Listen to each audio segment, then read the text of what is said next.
Muy buenas noches a todos. Muchísimas gracias por volver a acompañarnos una vez más. Le tenemos a la doctora en neuropsicología y psicóloga clínica, Joana Muñoz.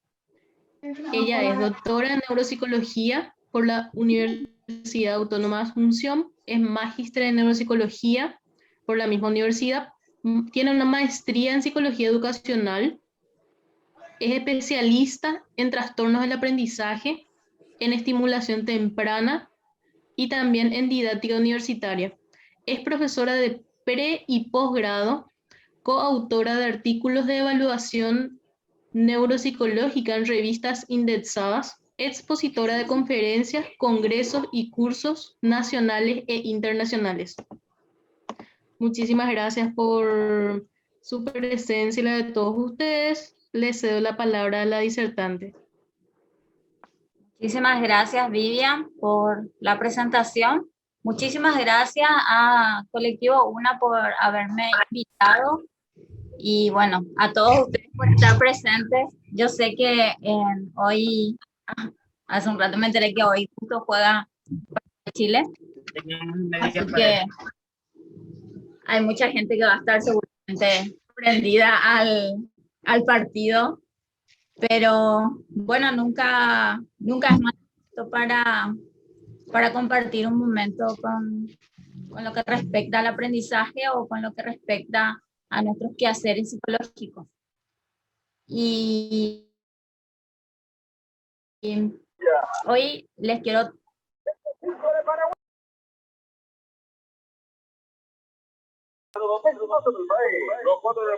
tocar un tema que es la... Parece que alguien tiene activado su audio y tiene el partido full. Justamente, o sea, hoy quiero tocar un tema sobre la actividad emocional y específicamente cómo la actividad emocional y su relación, como me había presentado Vivian, ¿verdad? La relación que esta tiene con la actividad biológica y de qué manera ha sido de alguna manera transformada por los eventos que hemos vivido por la pandemia. Quiero compartir mis diapositivas. Voy a mostrarles un ratito las diapositivas que tengo. A ver si se me permite.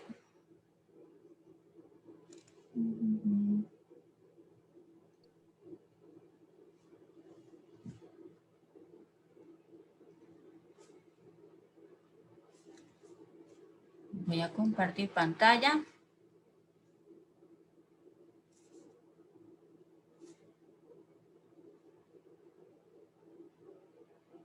Me avisan si pueden visualizar bien. ¿Se puede visualizar? ¿Sí? Ok. Me avisan si corre, porque de repente a veces cuando otra persona es la que dirige, a veces no corre muy bien. Bien. Quiero iniciar explicando que nosotros somos un organismo vivo que estamos conformados por diferentes sistemas. Estos sistemas, bueno, un sistema, por ejemplo, el sistema nervioso central, el sistema nervioso periférico, el sistema endocrino, inmunológico, etc. Pero este sistema, estos diferentes sistemas que nos conforman, a su vez están compuestos por diferentes órganos. Esos órganos, a su vez, están compuestos por diferentes tipos de tejidos. Esos tejidos están compuestos, a su vez, por diferentes tipos de células. Las células, a su vez, están compuestas por diferentes tipos de moléculas. Y las moléculas, a su vez, están compuestas por diferentes tipos de átomos. O sea, vamos desde de estructuras muy pequeñas, como son los átomos, ¿sí? Fui desde abajo para arriba, si se dieron cuenta, desde estructuras muy pequeñas, como son los átomos. Nosotros estamos conformados desde los átomos hasta estructuras muy grandes, como son los sistemas, ¿sí? Y estamos estructurados en niveles. un nivel atómico, molecular, celular, tisular, que son los tejidos, orgánicos, que son los órganos, y sistémicos. Bien, si entendemos esto, les va a ser mucho más fácil entender lo siguiente que quiero explicarles, que es la teoría de Pedro Ortiz. Pedro Ortiz es un médico neurólogo, él es neurocientífico peruano, y él lo que hizo, basado en el materialismo dialéctico y basado en la teoría de la información, fue presentar o reformular una nueva teoría informacional acerca de lo que es la personalidad. Y fue así que él reformuló algunos conceptos como son la conciencia, el lenguaje, la personalidad y otros conceptos que a nosotros como psicólogos deberían de interesarnos. Bien, entendiendo esos conceptos que les expliqué hace rato, tenemos que entender esta lámina que es el fundamento, digamos, de lo que es la teoría de Pedro Ortiz. Pedro Ortiz presenta esto porque nosotros somos, o sea, como les dije, él propone una teoría informacional. O sea, la base de su teoría es la información. Y como les dije, nosotros somos seres vivos que estamos conformados por sistemas, y esos sistemas están conformados a su vez por órganos y como les fui explicando. Entonces, permanentemente nosotros estamos en procesos, o sea, en un proceso como cualquier sistema vivo, en un proceso negentrópico. ¿Qué es un proceso negentrópico? Cuando un sistema, ¿sí? Un sistema se modifica o modifica su estructura para poder interactuar con un siguiente subsistema y poder transformar así el tipo de información e interactuar con el tipo de información. Así que nosotros tenemos información, por ejemplo, genética, información neural, tenemos información psíquica, información social. Por ejemplo, cuando hablamos de moléculas, por ejemplo, las biomoléculas, que dentro de ellas a ustedes les habrá sonado alguna vez el ADN maneja información genética. Cuando hablamos, por ejemplo, de las células se comunican a través de información metabólica. Cuando hablamos de neuronas, las neuronas se comunican a través de información neural. Cuando hablamos de corteza cerebral de órgano, hablamos de información psíquica, ¿sí? Y cuando hablamos de interacción, hablamos de información social. Permanentemente, este sistema vivo que somos nosotros, estamos en un proceso en el que intervienen tanto sistemas epigenéticos, o sea, procesos epigenéticos, o sea, es decir, los genes, ¿sí? Estos genes que no vienen inertes, o sea, no es que están estáticos, sino que están en proceso de cambio permanentemente, y por eso se llaman epigenéticos, porque siempre tienen cambios, y también procesos cinéticos que son sociales, sociocinéticos, ¿sí?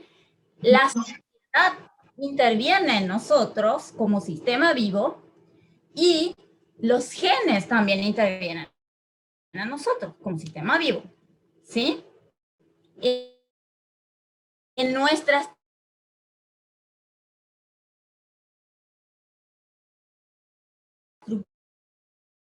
estructura y en nuestra información.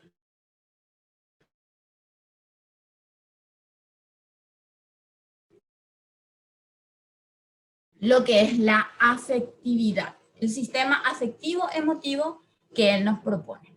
Así como les fui diciendo en las láminas anteriores, que nosotros estamos conformados desde átomos, es decir, desde estructuras muy pequeñas hasta estructuras muy grandes como son los sistemas, y que estas estructuras muy pequeñas se manejan con un tipo de información y estas estructuras más grandes se manejan con otro tipo de información, pues tenemos un primer nivel que nos permite manejar la afectividad, ¿sí? Este primer nivel es el nivel neural, dice él, o lo que propone él.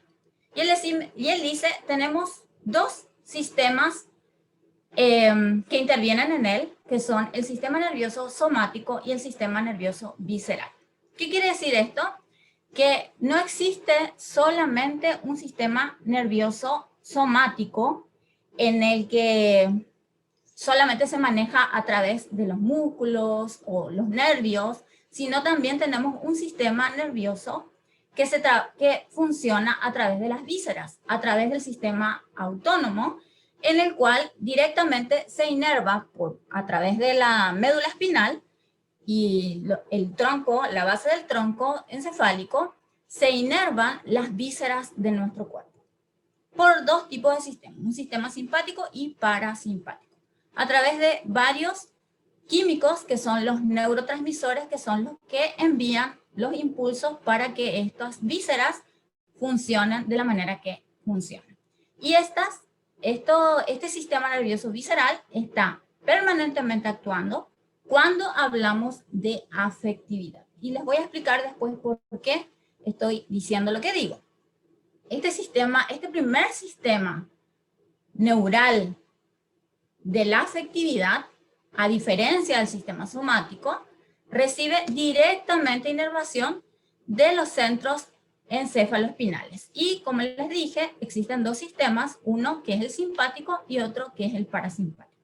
Estos dos sistemas lo que hacen es, el sistema simpático normalmente funciona como intentando responder al estrés y el parasimpático tratando de equilibrarnos frente a la respuesta al estrés. Pero decirlo así es una manera muy sencilla, muy básica, porque en realidad es mucho más complejo la forma en cómo funcionan estas fibras viscerales. Existirían dos procesos en nuestro sistema afectivo-emotivo, que sería uno de entrada y otro de salida. El de entrada sería la estructura afectiva, cómo me afecta a mí algo, ¿sí? Cómo me afecta algo. Lo exterior, cómo me puede afectar, o lo interior también, cómo me puede afectar. Y la salida, que sería la actividad emotiva, cómo me siento, ¿sí? La estructura, que es cómo yo recibo, y la salida, que es cómo yo me siento, cómo yo respondo a aquello que recibí, ¿sí? Entonces, esos serían los dos procesos, uno de entrada y otro de salida. Es así que él propone entonces que tenemos la sensibilidad visceral, que por ejemplo, ahí tenemos la estructura afectiva, por un lado, ¿verdad? Que sería, por ejemplo, la interoceptiva, que es la senestesia, que no es otra cosa, por ejemplo, que el conjunto de sensaciones que percibimos en nuestros órganos internos y que nos va a proporcionar una idea de más o menos consciente de cómo funciona nuestro cuerpo.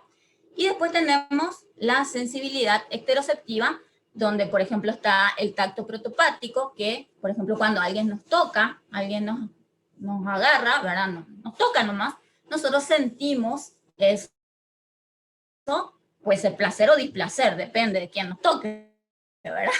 Entonces, esa es una sensibilidad visceral, ¿sí? A eso se le llama sensibilidad visceral. Y eso lo sentimos a través de la víscera.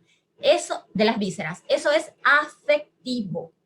Y la respuesta de salida produce una actividad emotiva. O sea, por ejemplo, puede haber una respuesta de mis pupilas, puede haber una respuesta de mis glándulas lagrimales, o sea, puedo llorar, puede haber una respuesta facial, puede haber una respuesta gestual, salival, de mis lágrimas salivales, cutáneas, gastrointestinales, broncopulmonares, etc. Todo lo que conocemos como respuestas neurovegetativas, que generalmente son las respuestas que suele dar este sistema simpático y parasimpático cuando nos enfrentamos al estrés. Esa es la actividad emotiva, ¿sí? Que lo voy a volver a retomar un poquitito más adelante. En este nivel neural funcional, ¿sí? Tenemos entonces los núcleos viscerales y somáticos que están en el tronco y la médula espinal, ¿sí? ¿Y qué hacen estos núcleos viscerales y somáticos? Van a enviar información. ¿A dónde van a enviar información? Hacia la primera estructura a donde van a enviar información, hacia el área del hipotálamo. ¿Ustedes ven mi flecha cuando yo señalo? ¿Cómo yo muevo mi flecha ¿La pueden ver? Bueno, entonces, perfecto. Ahí ven. El hipotálamo, los núcleos paraventricular y supraóptico, el complejo amigdaloide, que es esa almendra grande roja que pueden ver ahí, y luego los otros núcleos que son núcleos más pequeños, que son los núcleos accumbens, el núcleo estriado, el pallidus, que son núcleos subcorticales. ¿Qué quiere decir esto? Que están por debajo de la corteza cerebral, ¿sí? Los núcleos septales que están hacia este lado de acá, que en esta imagen no se puede visualizar bien, pero en esta otra sí se pueden ver mejor. Acá lo volvemos a ver. Acá tenemos la amígdala redonda, el complejo amigdaloide. Acá tenemos siempre como una pera que cuelga. Esta es la hipófisis. Y por encima de la pera, el hipotálamo. Y en el hipotálamo teníamos dos núcleos, el paraventricular y el supraóptico, que son los primeros que van a recibir la información que vienen desde las vísceras, directamente de los núcleos de la médula y del tronco. Y luego tenemos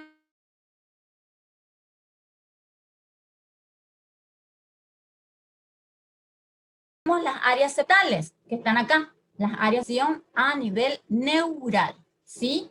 Acá, en este nivel, a nivel de la amígdala, porque mucho se habla, cuando se habla de estrés, cuando se habla de ansiedad, se habla de la amígdala. Y que la amígdala procesa el estrés, que la amígdala procesa la ansiedad, que si uno tiene, bueno, genial, pero la amígdala, gente, la amígdala, el hipotálamo, no tiene, o sea, si bien es cierto, es un conducto, pero no tiene la estructura física, ojo lo que estoy diciendo, no tiene la estructura física que tiene la corteza cerebral.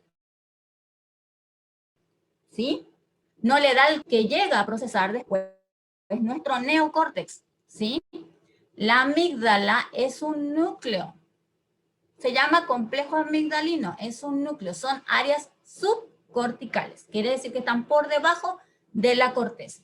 Es decir, son grupitos de cuerpos neuronales que están conglomerados entre sí, pero que están por debajo de la corteza cerebral y por lo tanto procesan información que todavía no podríamos decir que es psíquica, sino es neural, ¿sí? Todavía está al siguiente nivel. Voy a retroceder un poquitito acá para que veamos los niveles. Todavía está acá, información neural, todavía no pasa al siguiente nivel. Ahora sigo adelantando. Bien, una vez que entendimos entonces que estamos en ese nivel neural, pasamos al siguiente nivel. Pasamos al nivel paleocortical. Acá, en este sistema, y para poder entender qué es el nivel paleocortical, ya pasamos a la corteza. Les voy a explicar más o menos qué ocurre con la corteza. Imagínense ustedes un mantel. La corteza es como un mantel, un tejido, es un tejido, una tela. Es fina, muy fina. Y tiene que entrar dentro de una caja. Bueno, en este caso, el cráneo. Tiene que entrar dentro del cráneo. Y para poder entrar dentro del cráneo, se tiene que doblar. Y se dobla, y se dobla, y se dobla, y se dobla, y se dobla, y se dobla. Muchas veces se tiene que doblar para poder entrar dentro del cráneo. Y por eso lo vemos así todo arrugadito. Es decir, es nuestra corteza cerebral doblada y recontradoblada para poder entrar dentro, plegada y recontraplegada para poder entrar dentro del cráneo. Las áreas más céntricas, o sea, del centro, ¿sí? Y de abajo, son las áreas más viejas. Las áreas del medio, ¿sí? Esas son las zonas de la paleocorteza. Fíjense como que esta C que hay acá, es más o menos como una C. Esa es la paleocorteza, que es como una corteza de transición, evolutivamente hablando en el ser humano, evolutivamente hablando. Y la neocorteza, la corteza más nueva, evolutivamente hablando, son las áreas más superficiales, más externas, es decir, las zonas más frontales. Mientras más frontales y más externas sean o más superficiales, son las zonas de la neocorteza o nueva corteza, ¿sí? ¿Qué pasa con este nivel paleocortical? Que es este nivel intermedio, digamos, codifica información afectiva y refleja el estado físico-químico del medio interno, pero su punto de partida es de tipo epigenético, ¿cierto? La información que recibe es información. No sé quién tiene abierto su micrófono, si puede cerrar, por favor. La información que recibe es información que es transmitida a través de pero ese ADN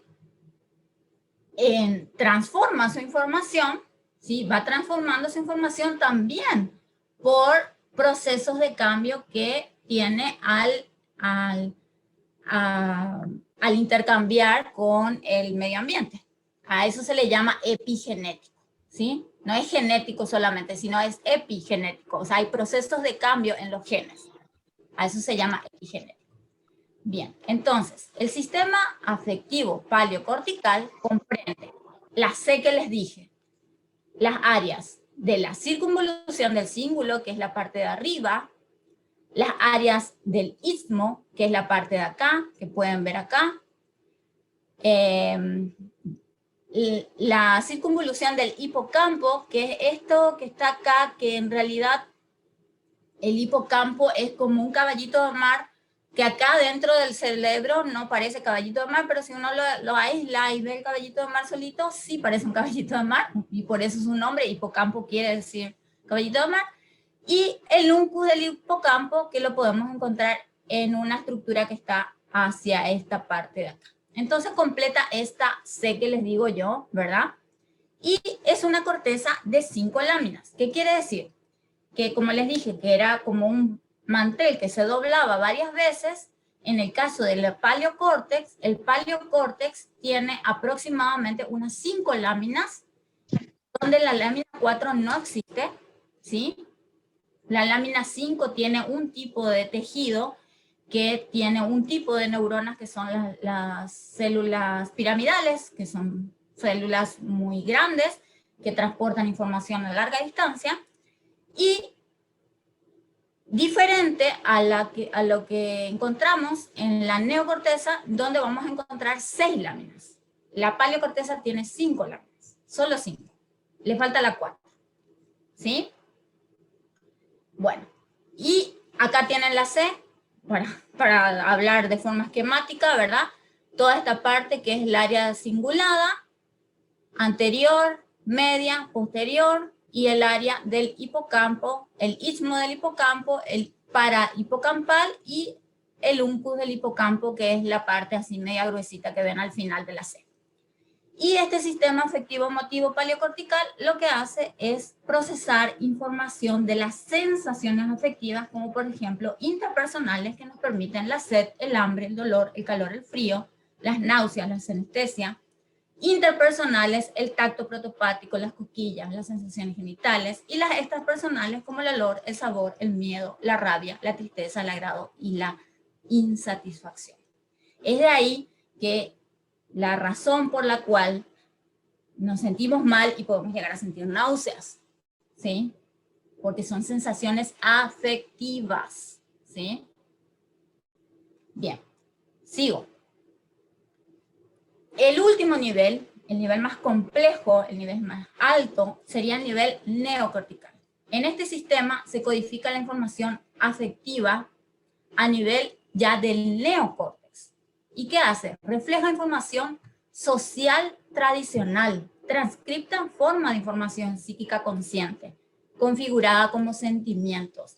Es decir, dependiendo del lugar, de la cultura en la cual nosotros estemos insertos, esa sociedad va a influir en mi corteza cerebral y nosotros vamos a adquirir, ¿sí?, la información social y la vamos a transcribir en nuestra corteza cerebral y la vamos a configurar como sentimientos desde que nacemos. Desde que nacemos aprendemos lo que es el amor, desde que nacemos aprendemos lo que es el odio, desde que nacemos vamos aprendiendo lo que son los sentimientos de acuerdo a la información social tradicional de nuestro medio social en el que vivimos. Y eso se transcribe ¿en dónde? En las redes de mi neocorteza. ¿Sí? En las redes de mi neocorteza. La influencia es social. Acá la influencia es social. Entonces, en este sistema afectivo, emotivo, neocortical, se procesa de entrada la organización afectiva, que nos permiten las representaciones de la información aferente, es decir, de entrada, afectos, que es codificada ¿en dónde? En la corteza neocortical temporal anterior. Estas son las zonas temporales, las zonas anteriores. Y la organización emotiva, es decir, la organización de salida, en la forma de señales psíquicas que se reflejan en los procedimientos emotivos, es decir, en las emociones que se expresan durante la actividad emocional desde los lóbulos prefrontales supraorbitarios, es decir, en las áreas orbitofrontales, que son estas zonas que están acá. Más del lado derecho, ¿sí? Más de las zonas derechas de nuestro neocórtex. Entonces, entrada temporal anterior, salida frontal supraorbitaria.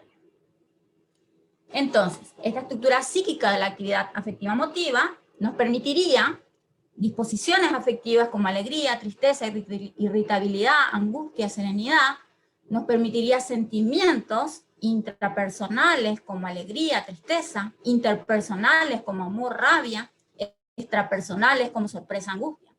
Y atributos psíquicos que ya los vamos construyendo y que conforman parte ya de lo que diríamos ya es nuestra personalidad, ¿sí? Dependiendo del esquema ya que vamos construyendo a lo largo de nuestra vida, y harían de nosotros como que nos vamos haciendo esquemas, nos convertimos en sensibles, insensibles, impulsivos, reflexivos, calmados, nerviosos, tensos, relajados, tolerantes, rígidos. Eso es lo que propuso Pedro Ortiz. ¿Cuáles son las áreas de, él decía que nuestra neocorteza, decía porque hace poco murió, no hace mucho, ahora 3 años o 4, no me acuerdo muy bien, él decía que nuestra neocorteza es el sistema de memoria y que comprende 2 áreas principales, la orbitofrontal y estas zonas del mapa de Brodmann. Ay, perdón, voy a retroceder. Estas zonas del mapa de Brodmann, las zonas 11, 12, 47, se las voy a mostrar en la próxima imagen. Y las zonas temporales, estas zonas del mapa de Brodmann. Siempre del hemisferio derecho. Se trata de una estructura eulaminar de 6 láminas, como les dije. En el caso de la paleocorteza era solo de 5 láminas. Y esto lo hice yo a mano alzada, soy muy mala tratando de dibujar en la computadora. Si de repente hay por acá algún alumno mío y me dice, profe, yo te puedo mejorar eso, les voy a agradecer. Lo importante es que esté marcado, son las áreas de Brodmann, las áreas orbitofrontales, zonas 11, 47, 44, 45, y las áreas temporales, áreas 22, 21 temporales medias y temporales inferiores, que son las zonas de Brodmann 20. Y en un corte medial podemos ver las zonas 12, orbitofrontales, y las zonas del la corteza del cíngulo, que son las áreas de la C, de la corteza del cíngulo, que están prácticamente por encima de la rodilla del cuerpo calloso, las áreas del cíngulo anterior, el área 24 y el área 23. Bien, esas serían las zonas. ¿Cómo se integra todo esto? Se integra de esta manera. A nivel neural, entonces, tenemos que la información interoceptiva se adquiere y se inicia en los receptores viscerales como un segundo arco reflejo para ser llevada a los núcleos de la médula espinal y del tronco cerebral, y de allí va a ser conducida por los núcleos de la médula y del tronco, y va a ser conducida por estos núcleos que están acá, el núcleo septal, el estriado, el núcleo pallidus, el núcleo accumbens, todos estos núcleos que son núcleos subcorticales, la misma amígdala, o los núcleos del hipotálamo, como son el paraventricular o el supraóptico, ¿sí? Estos núcleos van a enviar la información a un segundo nivel, que es el paleocortical, ¿a través de qué? A través del hipocampo y a través de estas zonas límbicas que les había mostrado que era la C, que son las zonas de la circunvolución del cíngulo y las cortezas y lo que es la zona hipocámpica, ¿sí? Toda la corteza hipocámpica. Y luego y ahí interviene lo que es los procesos epigenéticos. Pero luego se vuelve a procesar esa información a nivel psíquica consciente, ya en los sistemas neocorticales, ya a nivel de las áreas temporales, anteriores y orbitales, frontales, y se vuelve a procesar ya por intervención de la información social, ¿sí? De la información social aprendida. Y es así que, bueno, nosotros terminamos organizando un comportamiento emocional que generalmente es esperado para nuestra sociedad.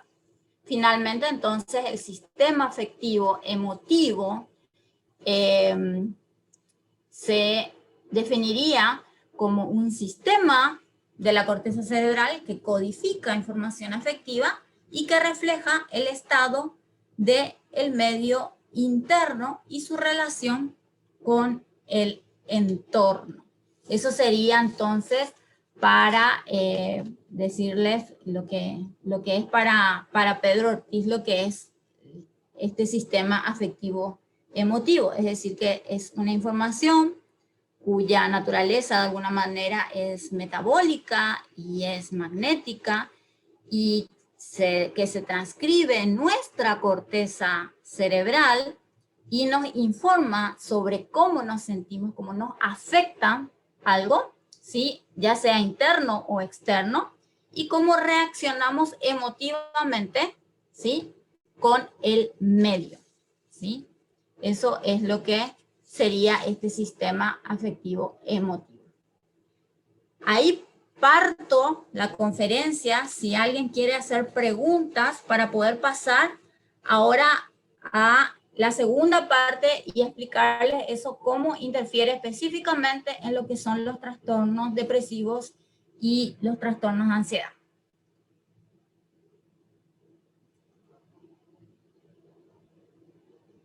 Si alguien quiere hacer alguna pregunta. Pueden dejar su pregunta en el chat si es que quieren o activar sus micrófonos para hacer su pregunta sin problema.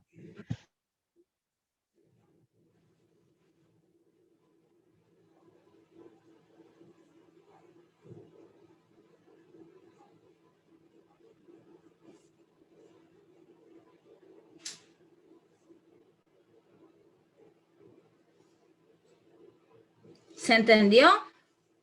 ¿Algo? ¿No?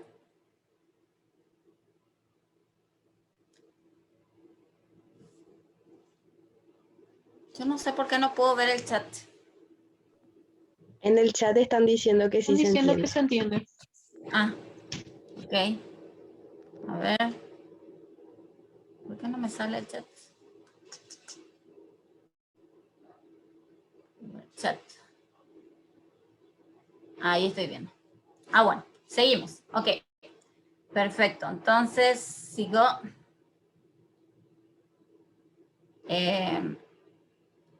Sigo. Ustedes siguen viendo en pantalla grande, ¿verdad? Sí, Bueno. Bien. Voy a entonces tratar de explicarles ahora de qué manera todo esto que les expliqué va a intervenir o interfiere, ¿verdad?, en lo que serían los trastornos de ansiedad y depresión y de qué manera también ahora vamos a introducir lo que es el ambiente, ¿verdad?, lo que está pasando con la pandemia. Esto yo creo que seguramente ya se lo dijeron muchísimos conferencistas. Yo creo que les doy una gota más de lo que ya todo el mundo se los dijo. Creo que no tengo ni que repetirlo. Millones de personas ya lo dijeron. Muchas personas están pasando por un pésimo momento en estos momentos emocional, dadas las circunstancias que estamos pasando, caída económica, presiones laborales, adaptación a la tecnología, problemas de relación en el hogar, falta de actividades recreativas, deportivas. Bueno, todo eso nos desencadena una serie de sensaciones desagradables, nos sentimos estresados, aburridos, tristes, etcétera, etcétera. El carácter inesperado mismo de la situación, sumado a inseguridad al futuro, los datos de contagio, fallecidos, etcétera, tiene un impacto en nuestra salud mental. Y bueno, en algún momento se auguró, ¿verdad?, un incremento significativo de los trastornos, del incremento de lo que son los trastornos depresivos y ansiosos. No sé por qué, no, avanza. Ahí está. Bien. ¿Qué dice la OMS con relación a las prevalencias? En su informe de salud mental, ¿sí?, y las consideraciones psicosociales, no quiero dejar de lado lo que es la sociedad, lo que pasa con este tipo de situaciones. En la OMS destacó, ¿sí?, que las autoridades de salud pública en todo el mundo están actuando para poder contener la pandemia. Sin embargo, esta época de crisis está generando estrés y depresión en la población a nivel mundial. Según un informe presentado por la misma OMS pre-pandemia 2020, pero pre-pandemia, recuerden que esto explotó marzo a nivel mundial, ¿verdad? Teníamos un 4.4% de población mundial que sufría depresión y 3.6% que sufría ansiedad. ¿Qué pasó después de la pandemia? Según un estudio post-pandemia, es decir, durante la pandemia, ahora, ¿verdad?, la OMS informa que 9% de las personas consultadas refirieron que ya tenían un trastorno mental antes de la pandemia. Pero los resultados nuevos, y esto es lo que asusta, indican que 35% de las personas consultadas, de la población consultada, presentaba síntomas de depresión. Era 4.4 nomás. De 4.4 pasamos a 35%. Es muchísimo. Y de 3.6 que sufrían ansiedad, pasamos a 29%. O sea que se dispararon los niveles tanto de ansiedad como depresión a nivel mundial. Es decir, en estos momentos, María Luisa, ¿podrías apagar porfa tu micrófono? Estilo de Tarabel. María Luisa, ¿podrías apagar tu micrófono, porfa?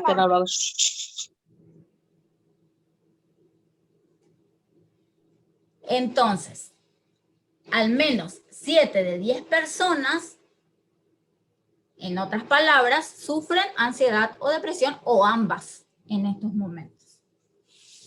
Es más o menos lo que está ocurriendo en estos momentos. Entonces voy a tratar de explicarle qué ocurre con nuestro cerebro, con nuestro cuerpo, ahora mismo.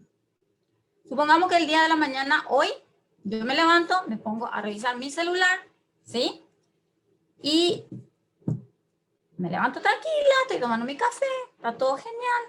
Y reviso y me sale la noticia del Ministerio de Salud. Me salga Ministerio de Salud. Y me dice el día de ayer, reporte del Ministerio de Salud, día de ayer, 135 muertos. ¿Qué ocurre? Esa noticia, para mí, puede actuar como un estímulo. Eso puede actuar como un estímulo. Y mi cerebro, con un flujo de pensamientos, va a determinar en cuestión de segundos si se dispara o no un sistema de alarma en mi cerebro. En cuestión de segundos tiene que determinar es o no es peligroso. Es decir, tiene que determinar si estoy en peligro o no. Por ejemplo, en ese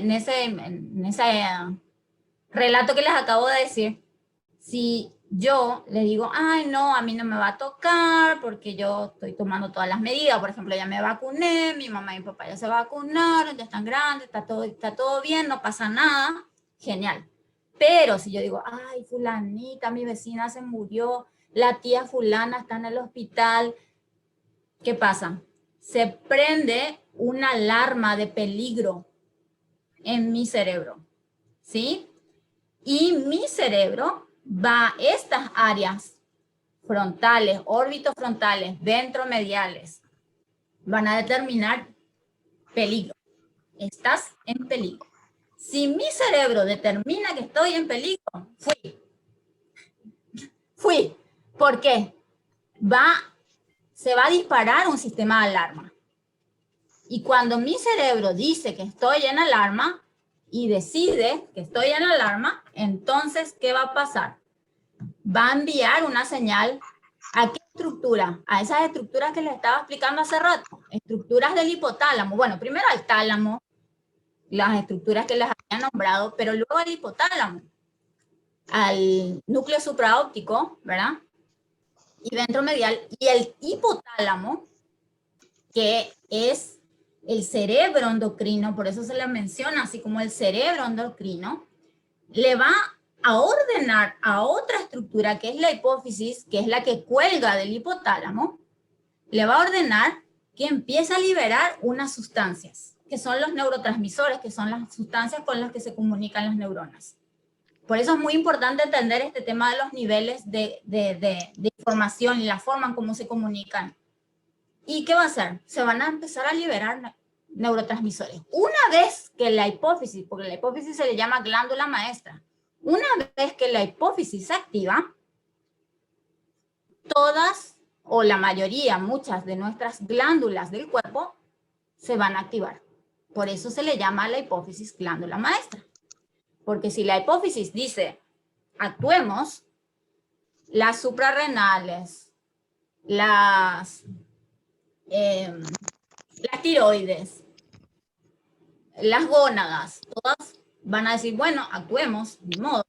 Si la hipófisis dice, pues, adelante, seguimos. Eso es lo que ocurre con este sistema. Acá ustedes tienen, este es el sistema hipofisiario. Entonces la hipófisis ordena y las tiroides, las adrenales, las gónadas responden. Dicen, bueno, ok. Entonces, una de las sustancias que se dispara si yo pienso, o sea, si mi cerebro ordenó que estoy en alarma, estoy en alerta, y la va a enviar a largo alcance, es la ACTH. La ACTH se va a enviar a largo alcance hasta las glándulas suprarrenales.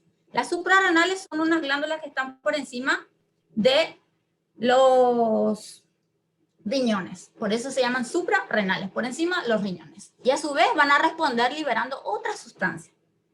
Porque ese es el problema también de las hormonas, que las hormonas y los neurotransmisores, que también a veces son hormonas, trabajan siempre en conjunto. Una vez que se libera uno, no es que se liberó uno y ya está. Ojalá fuera así el cuerpo. Una vez que se liberó uno, se libera otro, y luego otro, y luego otro, porque siempre tratan de estar en equilibrio. Entonces, se liberó este primero, y para rescatar al cuerpo del peligro inminente, ahí se secreta el cortisol. Y ahí nomás aparece la adrenalina. Y ahí nomás aparece su hermana, que es la noradrenalina. Y estos tres componentes son los principales protagonistas de este sistema de defensa. En ese momento, la hipófisis, para tratar de solucionar el problema, va a enviar dopamina. Va a decir, cálmate, cálmate, cálmate. Pero no nos calma. Porque en este momento ya nuestro cuerpo está tan adrenérgico, noradrenérgico, con el cortisol por encima, tratando de rescatarnos del celular. Porque recuerden, todo se activó por una noticia. Todo se activó por una noticia, por algo que vi en el celular. Eso generó mi estrés. Y simplemente el cuerpo no sabe qué fue lo que generó el estrés, simplemente el cuerpo actúa. Y entonces hay una serie de respuestas que es de control autónomo, por eso se le llama sistema nervioso autónomo. Quiere decir que funciona solito. Nadie le dice, hace esto otro. El autónomo funciona solo. Y sus sistemas son el simpático y el parasimpático. ¿Y qué hacen el simpático y el parasimpático? Inervan las vísceras del cuerpo. Por ejemplo, la adrenalina, ¿qué hace? Acelera nuestro corazón, acelera la respiración, dilata las pupilas, se detiene todo el sistema digestivo. ¿Para qué hace todo eso? ¿Para qué hace eso la adrenalina, ¿Para qué hacen eso? Para prepararnos, para huir, para correr o para atacar, porque nuestro cuerpo, bueno, que nuestro cerebro le dijo que estábamos en peligro. Era una noticia lo que disparó todo, pero mi cuerpo le dice que estoy en peligro. Entonces, mi cuerpo no sabe cuál es, que el peligro es una noticia, simplemente trata de prepararme, que entre toda la luz posible, que mis bronquios, que mis pulmones estén preparados para que entre todo el aire posible, que yo pueda correr lo más rápido posible, etcétera, etcétera, etcétera.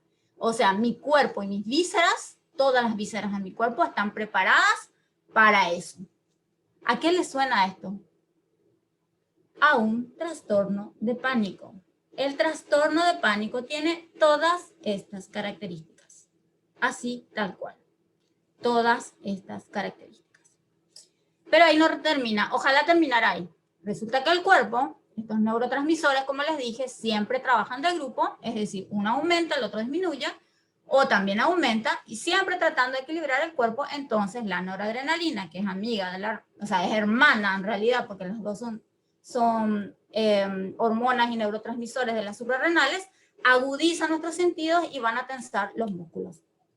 Y cuando el estrés se prolonga, la dopamina se acaba, y ahí que aparecen los problemas del sueño, cambios del ánimo, pero viene al rescate otro neurotransmisor tratando otra vez de resolver el problema del cortisol, y que tiene un efecto más prolongado que la adrenalina o la noradrenalina. Este se acumula, y al acumularse va a impedir que se regenere, que haya regeneración celular. Entonces eso interviene ya en nuestro sistema inmunológico. La persona se pone más susceptible ante infecciones, aumenta la irritabilidad, aparecen los dolores de cabeza, los problemas digestivos por la falta de regeneración de las mucosas, entre otros síntomas, y todos estos son compatibles con la depresión. O sea, hay cambios químicos en mi cerebro y hay cambios químicos en mi cuerpo. ¿Vieron cómo todo esto se encadenó por el ambiente? Pero no es ambiental, es un proceso permanente entre lo que ocurre afuera y lo que ocurre en mi cuerpo.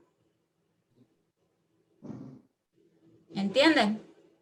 Y ojalá esto fuera de un día, y yo hoy veo una noticia y mañana me siento bien y ya se solucionó. No, chicos, es así, o no, no a todo al auditorio.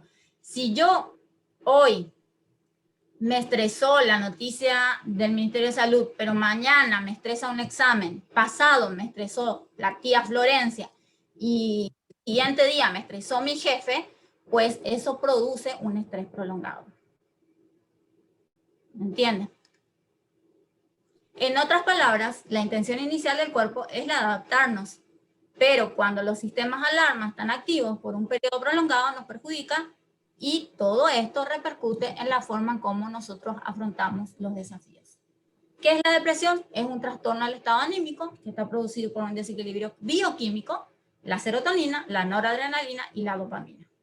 Sus manifestaciones: sensación de tristeza, aburrimiento constante, cansancio, pérdida de aumento de apetito, problemas de sueño, hipo e hiperactividad, elevada irritabilidad, baja autoestima, aislamiento social, y esto afecta lo que es la actividad académica, laboral y relaciones familiares. Entonces, es importante entender que a pesar de que se trata de un problema de origen biológico, tenemos que tratarlo también desde el punto de vista psicológico. ¿Es físico o emocional? Vuelvo a insistir, es epigenético y es sociocinético. O sea, genético, sí, vale decir que ya se nace con la predisposición para desarrollar la enfermedad, sí.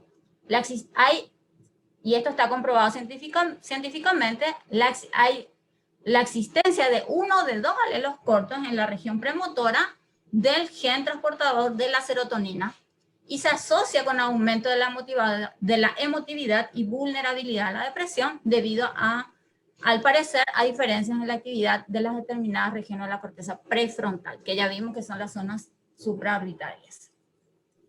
Y en la competencia intrapersonal podemos ver que estas personas tienen baja autoestima, un estilo pesimista al valorar las situaciones, tienen tendencia a preocuparse en exceso, y en cuanto a los factores sociales, pues pueden ser varios los desencadenantes: problemas económicos, relación de pareja, enfermedades crónicas y, por qué no, una pandemia. La ansiedad. La ansiedad es la capacidad a una emoción básica del ser humano, como es el miedo. El miedo es una emoción tan básica al igual que la alegría, la rabia, se ve en todas las culturas, y esa capacidad de anticiparnos, que es la ansiedad, es necesaria para nuestra supervivencia como hombres, como especie y como personas, como individuos. Es decir, que la ansiedad en sí es útil. El problema cuando esta se hace crónica. Los trastornos de ansiedad entonces se definen por temor y ansiedad infundados y desequilibrados. O sea, la ansiedad en sí misma no es mala, pero los trastornos de ansiedad sí serían un problema porque estamos hablando de que se hacen permanentes.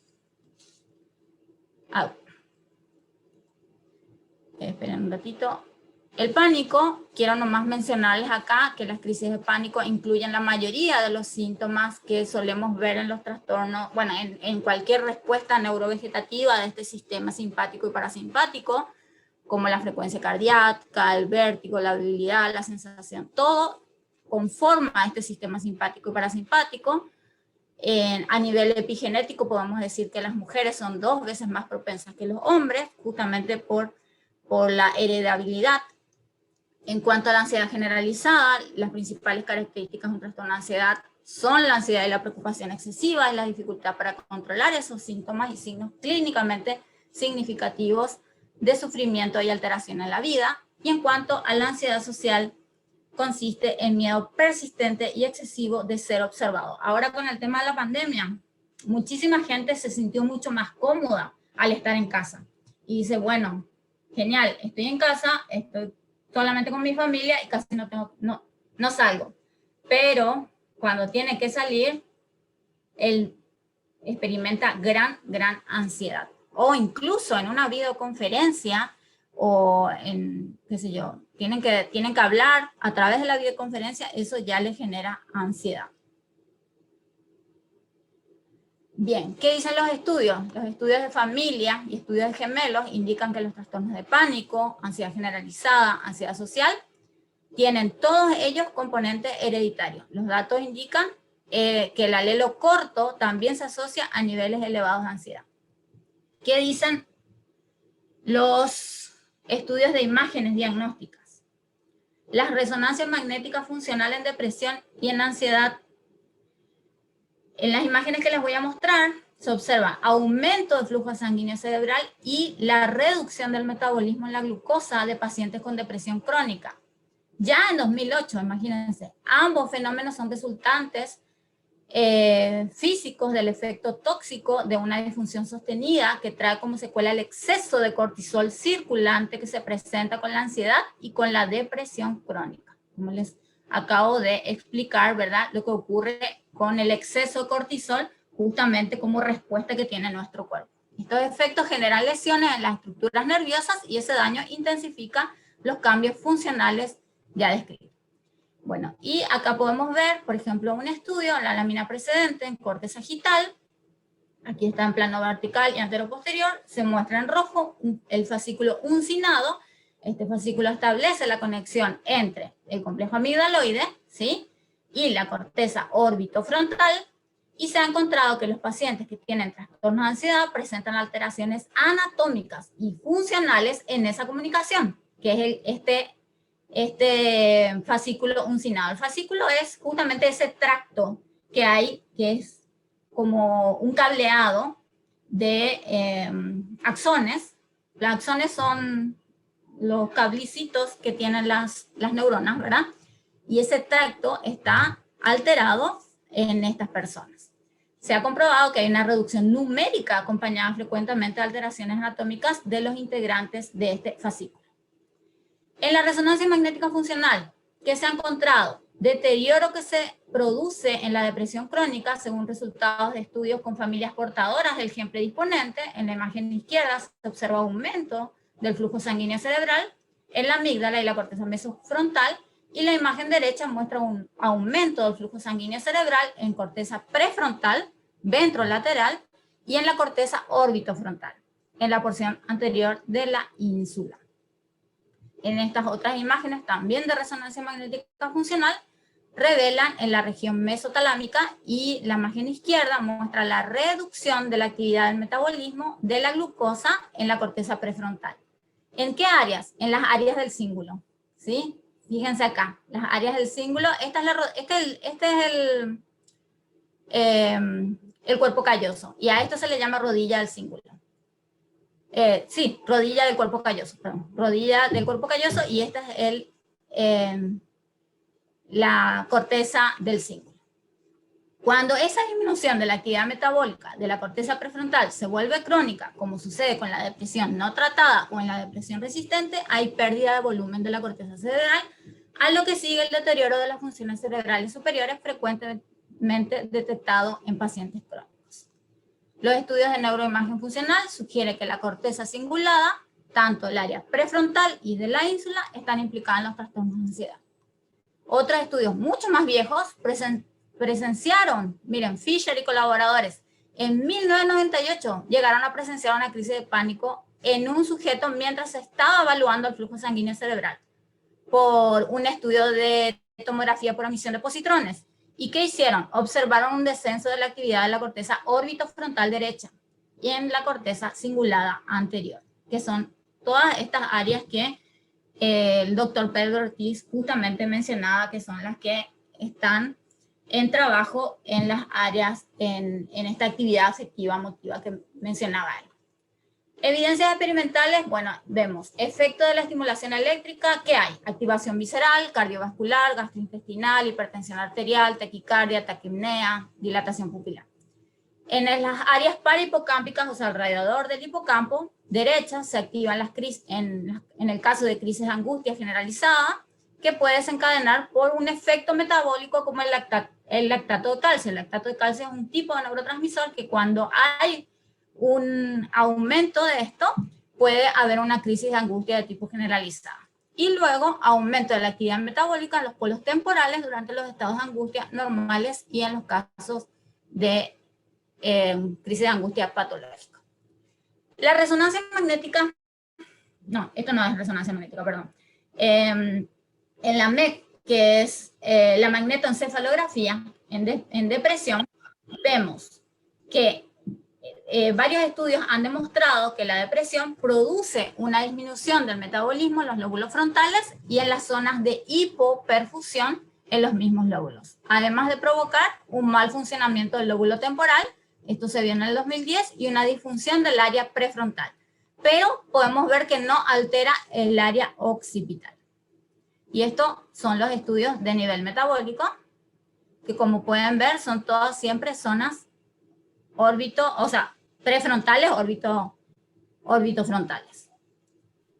Y el registro de actividad afectiva emotiva consciente a nivel metabólico, podemos ver mayor extensión de las áreas afectivas del hemisferio derecho, diferentes formas de información afectiva que se procesan en cada hemisferio, y se podría postular que los aspectos estructurales afectivos se ven más en la información que se procesa en el hemisferio derecho y la actividad de tipo emotivo en el hemisferio izquierdo. Bueno, no sé qué tal estoy de tiempo, pero simplemente quiero finalizar esto diciendo de que ¿qué hacemos si esto es genético? Me dicen, pero interviene también lo social. Bueno, quiero nomás cerrar con esto. Y me voy a ir acá al comienzo. Si nosotros entendemos que esta información, así como los procesos epigenéticos intervienen en los procesos sociocinéticos, intervienen en cada uno de estos subsistemas, nosotros vamos a poner nuestro énfasis en los procesos sociocinéticos. Ahora me voy adelante. Ahora me voy adelante. ¿Y qué hacemos? Tenemos que aprender a manejar la ansiedad y depresión. Y tenemos dos opciones. Una es prevenir potenciando la salud mental. ¿Cómo prevenimos? Ejercicio físico, comer saludable, evitar problemas de relación, conectarnos con nuestros amigos. Y la segunda, tratamiento. Tratamiento psicológico y obviamente también el apoyo interdisciplinario, ¿verdad? O sea, la farmacoterapia creo que es necesario, como verán, ya vieron que es importante en el desequilibrio neuroquímico. Pero creo que la psicoterapia es fundamental. Recuerden que los desencadenantes son nuestros pensamientos. Así que la psicoterapia es esencial para poder tratar la ansiedad y la depresión. Bueno, con eso termino porque yo sé que se fue el tiempo. Y quiero terminar con esto: cuando tropiece, dame valor; cuando me canse, renueva mis fuerzas; cuando flaquee, porque soy humano, inspírame durante más tiempo. Y eso es todo. Y esta es una fotito que tengo con mis cerebritos cuando doy clase.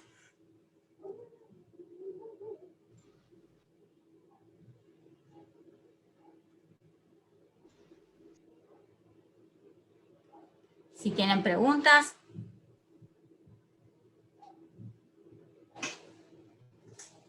Si tienen preguntas, pueden dejar en el chat o activar su micrófono sin problemas. ¿Cómo hago para dejar de compartir? A ver. Creo que ya dejé de compartir, ¿o no? ¿Ya dejé de compartir? Todavía no.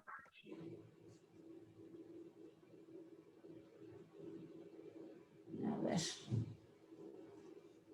Profe, buenas noches, ¿cómo te va? ¿Todo bien? Gracias, muy amable. Profe, ¿qué pasa cuando una persona es muy lenta para captar cualquier sugerencia o clase o algo que uno le sugiera y que se demora para captar? ¿Qué pasa ahí con el cerebro? ¿Qué diagnóstico sería ese? Uy, es que me estás haciendo una pregunta muy global. Si una persona no atiende, ¿sí? ¿Eso me estás preguntando?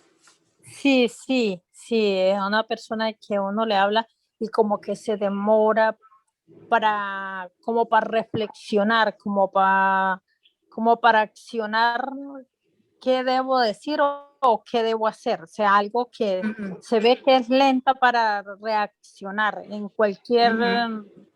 Pueden ser muchas cosas, realidad. O sea, contestarte eso puede ser muchas cosas, porque puede ser su velocidad de procesamiento, puede ser que no comprendió bien la consigna, puede ser problemas de atención, en realidad pueden ser problemas cognitivos, pueden ser problemas emocionales. Realmente es tan amplia la gama que no te podría contestar así solamente con un signo, o sea, o con un síntoma. Eso es solamente un síntoma.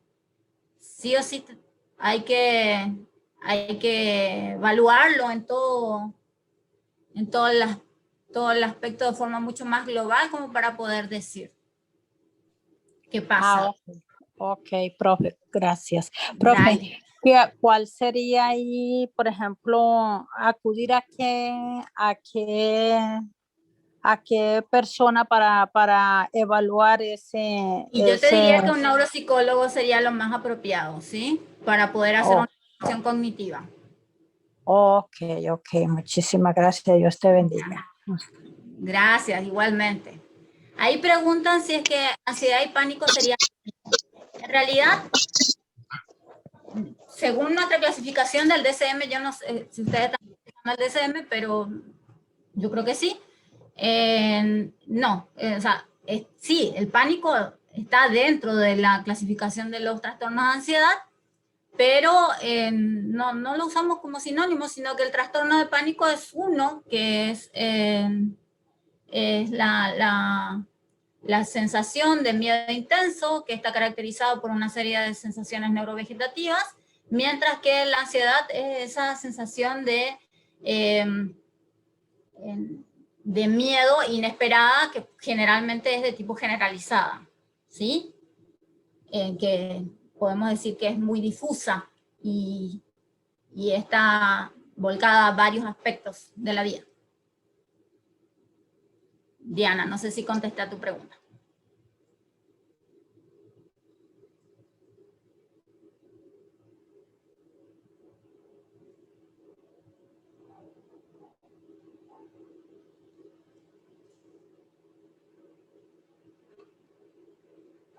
Por ahí Viviana dice, si no se grabó la disertación, sí se grabó, Viviana, está grabada.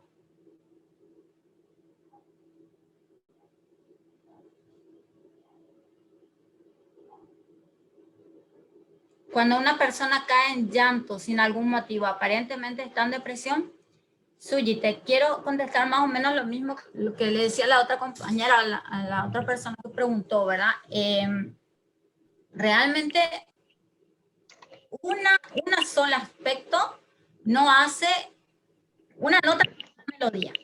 Una nota no hace una melodía. Y eso apréndanlo siempre. Si ustedes son alumnos de psicología, apréndanlo siempre. Una nota no hace una melodía. O sea, un síntoma o un signo, con un síntoma o un signo no podemos decir que tiene algo. Porque llora no podemos decir que tiene depresión. Tiene que cumplir con una serie de criterios para que nosotros digamos que tiene depresión. El llanto fácil es solamente un aspecto. Tiene que cumplir con una serie de otros aspectos para poder decir que la persona realmente está con depresión. ¿Sí? O sea, sí, de hecho, que llore sin motivo aparente sí es algo llamativo, pero no te podría decir que solamente con eso, con ese solo aspecto, digamos que tiene depresión. No, hay que ver otras características. Tiene que cumplir con otros criterios. ¿Cómo se diferencia un ataque de ansiedad de uno de pánico? En realidad, no, es ataque de pánico. La palabra, o sea, es ataque de pánico. Si es que vamos a diferenciarlo, por así decirlo, el ataque de pánico se utiliza, pero ya de forma coloquial, no dentro de lo que sería el DSM, pero de forma coloquial sí lo vamos a encontrar como que el pánico se ha reservado más para los síntomas neurovegetativos, como por ejemplo todo lo que son la sintomatología física, que es la sensación de falta de aire, las palpitaciones, el enrojecimiento de la cara, la hiposalivación, etcétera. Y los trastornos de ansiedad más como los síntomas cognitivos y los síntomas de tipo emocionales, como por ejemplo la sensación de angustia, la sensación de miedo inminente, de muerte inminente, qué sé yo, la desesperación, la agorafobia, pero en realidad el ataque de pánico incluye ya todo eso que te acabo de decir. Puede incluir o no la agorafobia, por ejemplo.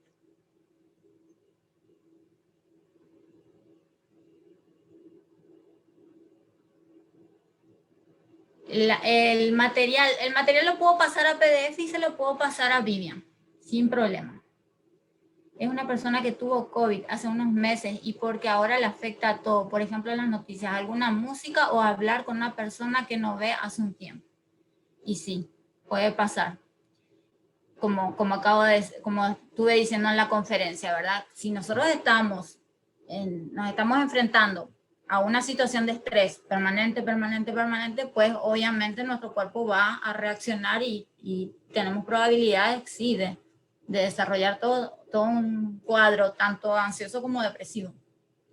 Y puede ser que haya desarrollado un cuadro ansioso o depresivo. Si notamos que una persona se hunde a causa de las noticias, ya sea de fallecimiento por COVID u otra cosa, ¿cómo hacer para ayudarla? Ya que esa persona no quiere admitir que le está afectando o no quiere aceptar ayuda. Híjole. Ámbar, vos sabés que ese es uno de los grandes problemas que tenemos a veces. El hecho de que la persona no quiera recibir ayuda. Creo que ahí están nuestros grandes límites. Nuestros grandes límites como psicólogos están justamente cuando nos enfrentamos a la situación de que la persona no quiera recibir ayuda. Si la persona no quiere recibir ayuda, yo creo que hasta ahí llegamos. Es muy importante, el primer paso siempre es que la persona tenga conciencia de que le pasa algo, ¿verdad? ¿Cómo podés ayudarle?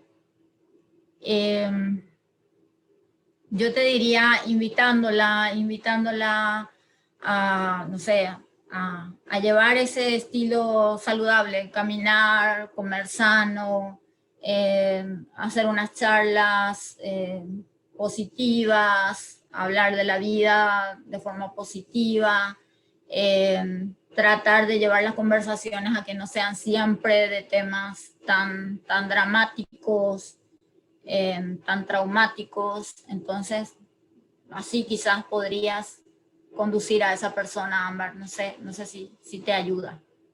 Existe lo que es la comorbilidad. Podría ser una especie de trauma o miedo, por lo cual reacciona, asocia estímulos diferentes, noticias a la situación de enfermedad o COVID. Lo ideal sería una evaluación psicológica para un diagnóstico y así ayudarle. Sí. O sea, comorbilidad, más bien comorbilidad, no. Yo te diría que sería el desencadenante, el COVID o la situación de pandemia que estamos viviendo sería el desencadenante de la enfermedad. Es lo que yo siempre suelo explicar en mis clases, ¿verdad? Es que, supongamos vamos todos en un colectivo. Nos vamos en un colectivo y yo tengo el gen para poder, o sea, el gen que me predispone a tener ataque de pánico. Y la persona que va a mi lado no lo tiene, ¿sí? Vamos todos en el colectivo, chocamos. Al día siguiente, ¿sí? Yo todavía estoy pensando en el choque, que me pudo haber muerto, que me pudo haber pasado esto, que aquí, que allá, que no sé qué. Y empiezo mi respiración a acelerarse y qué sé yo. La otra persona que está a mi lado ya se olvidó del choque y ya está viviendo su vida y está en otra. ¿Por qué yo no? Y la persona que está a mí, ¿por qué yo no me puedo olvidar de eso y sigo con el tema, y sigo con la cantaleta y la persona que está a mi lado ya se olvidó? Por factor hereditario, por el factor epigenético. Los dos estuvimos expuestos a la misma situación. Lo mismo pasa ahora con el tema de la pandemia. Todos estamos expuestos a la pandemia.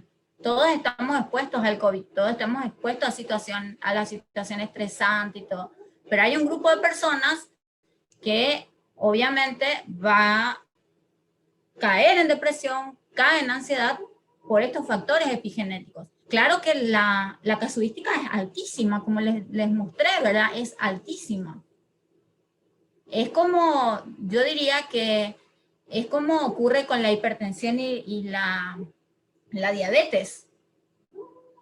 Si yo tengo los genes para desarrollar hipertensión y no me cuido, y me la paso comiendo sal, y y soy un desastre, pues obviamente voy a hacer una hipertensión muy joven. Lo mismo ocurre con los trastornos de ansiedad y depresión. Lo mismo, exactamente lo mismo ocurre. Y como que ahora el tema de la pandemia, pues, disparó. Es un factor predisponente a que se disparen las enfermedades ansiosas y depresivas. ¿Cuáles son las consecuencias psicológicas que más se presentan a los pacientes post-COVID? Y esa, ansiedad y depresión, es lo que más vemos. Lo que más estamos viendo. La otra vez en una conferencia me preguntaba, ¿será que esto es una enfermedad diferente a lo que estamos viviendo? ¿Es otra cosa? ¿Es un trastorno por estrés post-COVID? Algo así. Y yo creo que no. Yo creo que es simplemente un factor predisponente más. Nuestra corteza responde a lo que ocurre en el medio social.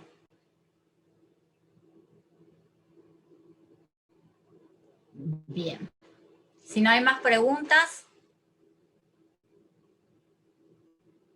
las consecuencias post-COVID, dice. No te entendí nomás, María José Guillén. En pacientes, profe, dice. ¿Cuáles son las consecuencias post-COVID en pacientes? Bueno, y las consecuencias psicológicas, ansiedad, depresión, eso es lo que vamos a encontrar. Sí, trastorno por estrés postraumático, claro, pero con mucha frecuencia, ansiedad y depresión. Me he topado con pacientes que han quedado con ataque de pánico. Ya he visto pacientes que han quedado con ansiedad generalizada. He visto pacientes que han quedado con depresión. Eso es lo que he visto con mucha frecuencia. Bueno, les dejo y cualquier cosa a las órdenes. Y muchísimas gracias por estar a pesar del partido.